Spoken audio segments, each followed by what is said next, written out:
नमो नमः। अभी हम पंडिता रमाबाई पाठ को आगे देखते हैं।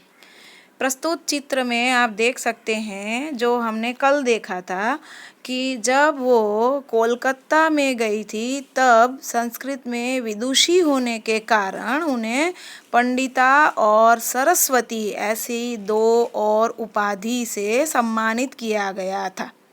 तो इस प्रकार फोटो में आपको दिखाया है। अब आगे देखते हैं हम।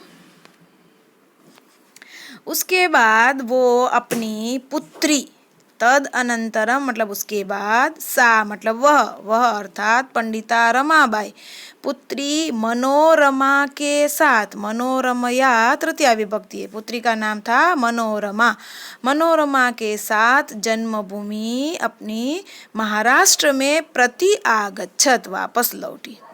नारीणाम सम्मानाय शिक्षायै च, स्त्रियों के सम्मान और शिक्षा के लिए सा मतलब वह अर्थात रमाबाई ने स्वकीयम जीवनम अर्पितवती, पूरा अपना जीवन समर्पित कर दिया। अब हंटर शिक्षा आयोगस्य समक्षम, हंटर कमीशन नाम का एक शिक्षा के लिए एक कमीशन था।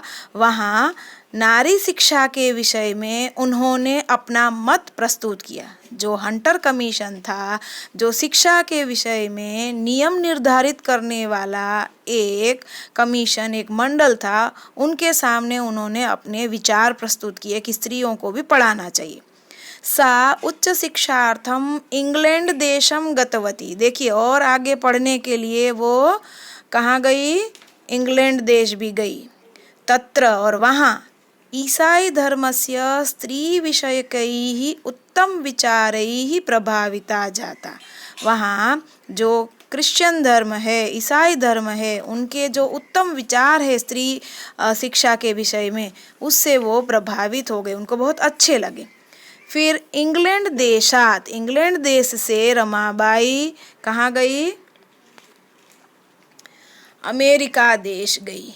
तत्र वहाँ अमेरिका देश में भारतस्य विधवा स्त्रीणाम सहायतार्थम, भारत में जो विधवा स्त्री है जिनके पास पैसे नहीं होते अपना जीवन निर्वाह, क्योंकि परिवार वाले उनको सहायता नहीं देते, तो इसलिए उन्होंने अर्थ संचयम अकरोत, अर्थ अर्थात धन, पैसा इकट्ठा किया और भारतम प्रत्यागत्य, भारत में वापस आई वो, और मुंबई शहर में उन्होंने शारदा सदनम स्थापयत, शारदा सदन नाम की एक संस्था की स्थापना की।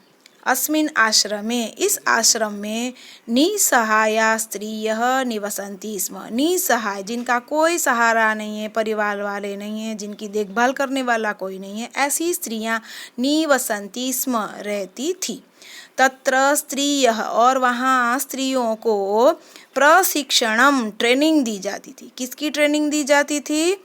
मुद्रण अर्थात छपाई की, टंकण अर्थात टाइपिंग की, काष्ठ कला लकड़ियों से कुछ बनाने की ट्रेनिंग दी जाती थी। परम इदम सदनम पुणे नगरे स्थानांतरितम जातम, स्थानांतरितम मतलब ट्रांसफर हो गया, बदली हो गया कि क्या? ये शारदा सदनम मुंबई से पुणे शहर में स्थानांतरित, शिफ्ट हो गया। ततः उसके बाद पुणे नगरस्य समीपे, पुणे शहर के पास केड़गांव इस नाम की एक जगह है, वहाँ उन्होंने एक दूसरी संस्था की स्थापना की जिसका नाम है मुक्ति मिशन, वो भी उन्होंने स्थापित की। अत्र अधुना अपि, जहाँ आज भी निराश्रिताः स्त्रियः, जिनका कोई सहारा नहीं है, ऐसी बेसहारा स्त्री ससम्मानम, सम्मान के साथ जीवनम यापयन्ति, जीवन बिताती है। अब आप चित्र में देख सकते हैं इन्होंने जो शारदा सदन की स्थापना की थी और उनके नाम से जो गर्ल्स हॉस्टल वगैरह भी है मुंबई में, उनका चित्र यहाँ दिखाया गया है। अब इसके बाद आखिरी देखिए तो 1922 के वर्ष में उनका निधन हो गया। सा देश विदेशानाम अनेकासु भाषासु निपुणा आसीत्। देखिए, सीखने में भी वो बहुत अच्छी थी, तो उन्होंने देश विदेश की अनेक भाषाएं सीख ली थी। निपुणा अर्थात एक्सपर्ट थी, ये स्त्रीलिंग शब्द है। समाज सेवायाः अतिरिक्तम, समाज सेवा के अलावा लेखन क्षेत्रे अपि, लिखती भी थी वो, तो उनका तस्याः उनका महत्वपूर्णम अवदानम अस्ति, बहुत बड़ा योगदान था। इसलिए उनकी 2 पुस्तकें, 2 रचनाएं, रचनाद्वयम मतलब 2 रचनाएं, जिनके नाम है स्त्री धर्म नीति और हाई कास्ट हिंदू वीमेन, ये 2 रचनाएं भी प्रसिद्ध है। और भी बहुत लिखा है, लेकिन ये रचनाएं प्रसिद्ध है। तो आपको चित्र में ये एक पुस्तक की फोटो भी दिखाई दे रही है, the high cast Hindu women. तो इस प्रकार इतनी प्रसिद्ध पंडिता रमाबाई के बारे में आपने सीखा, और पाठ को बार बार पढ़ते रहिए। धन्यवाद।